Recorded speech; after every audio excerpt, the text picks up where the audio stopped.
હાજર નહીં રહેવું તો રિઝાઇન મૂકી દો તમે. ખોટા જનતાના વિશ્વાસનો તમે દુરુપયોગ શું કરવા કરો છો?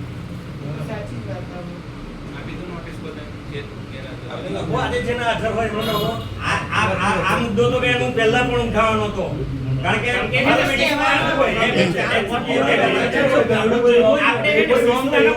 દરેક વસ્તુ કરવાની કોઈનો વ્યક્તિગત વિરોધ નથી, પણ જે સાચી રીતના તમે એક નોટિસ આપો ને તો કદાચ 7 માંથી 2 જણ ગેરહાજર થશે તો બીજી વાર આવશે ઈ લોકો.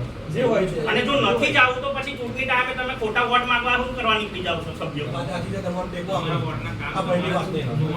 તો સભ્યો પોતાના વિસ્તારના લઈને આવતો તો કોઈ 10 પબ્લિક ના ખાલી એક સભ્ય લાઈન તમને ગ્રામ પંચાયત ની અંદર બધા કામો લખાઈ જાય બોલો, પણ સભ્ય પોતાની જવાબદારી સમજતા નહીં.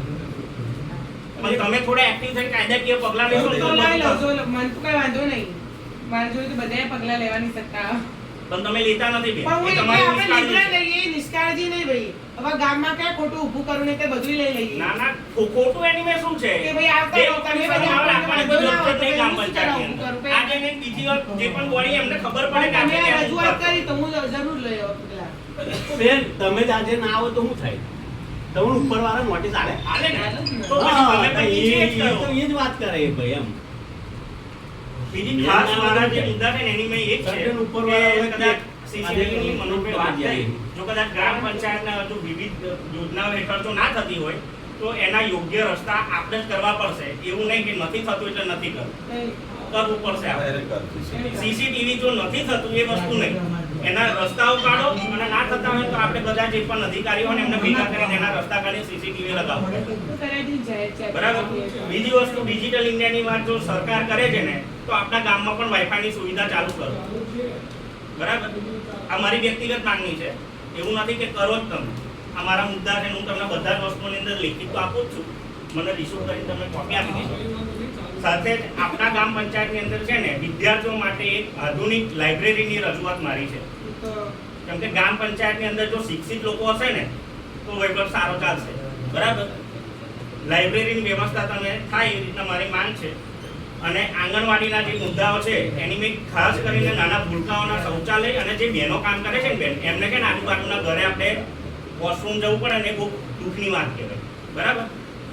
હું પોતે જ જઈ આવી બધી આંગણવાડીમાં એટલે અને એ જ કહું જો ભેડિયા વગાડની આંગણવાડી ને તો આખી નવી બનાવવાની અને બધે આંગણવાડીનું રૂબરૂ જોઈ આવી બધા મુદ્દા લખેલા અને સમય થઈ જ જશે ટૂંક સમયમાં બધા તમે થઈ જશો એવું કહો છો, મેં તમને લેખિતમાં આપું છું. બરાબર. અને સાથે સાથે છે ને જે ગાડી કચરા ઉઠાવવા માટે આવે છે ને એ નિયમિત રીતના આવે ને એવી વ્યવસ્થા કરો. 2 દિવસે કે 3 દિવસે નહીં આવે. નગરપાલિકાની હોય કે ગ્રામ પંચાયત પંચાયતનું તો આ કચરો ગામમાંથી ઉઠાવવા માટે જે 2 દિવસે કે 3 દિવસે ફરે ને એની જગ્યાએ રોજમાં રોજ ફરે ને એવી વ્યવસ્થા કરો.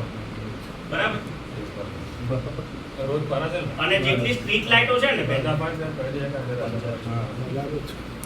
અને એનો રેકોર્ડ તમે માંગો જે જગ્યા પર ફરે છે ડુપ્લિકેટ સહયોગ કરાઈને કદાચ ના પડે કોઈ ખોટું ના લગાડતા, જેનું પણ કામ ચાલતું હોય આપણે એમનો વિરોધ નહીં. અને સાથે છે ને જેટલી સ્ટ્રીટ લાઇટો છે ને એ કદાચ ગ્રામ પંચાયતની અંદર પડે ના લાઇટ બિલ. બરાબર. એને મારી ઈચ્છા એવી છે કે તમામ સ્ટ્રીટ લાઇટો છે ને એ સોલર કરી દેવામાં આવે.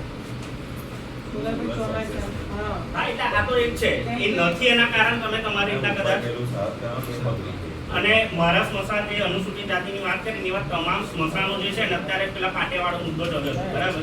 ઈચ્છા એવી છે કે આપણે છે ને બધા સ્મશાનોનો આવવા જવાનો રસ્તો એના ટોટલી સેટ એ કોઈ કે ના નહીં આપણે એને કરીએ તો સારું રહેશે.